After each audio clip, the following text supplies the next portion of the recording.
Panginoon, hindi ako perpektong tao. Minsan, nakakalimutan kong magdasal. Minsan, madali ring maubos yung pasensya ko. Ngunit salamat. Salamat sa pagmamahal mo. Binibigyan mo ako lagi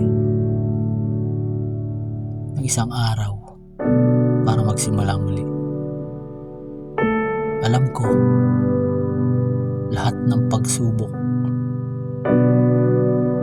sa buhay namin ay lilipas din. Kahit gaano man kabigat ang darating, ang dumating sa buhay namin, alam kong hindi ito hadlang para mawala ng pag-asa, para hindi sumuko.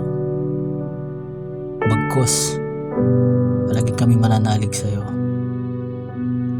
at sisikaping magpakatatag para malampasan namin lahat ng ito. Kaya maraming salamat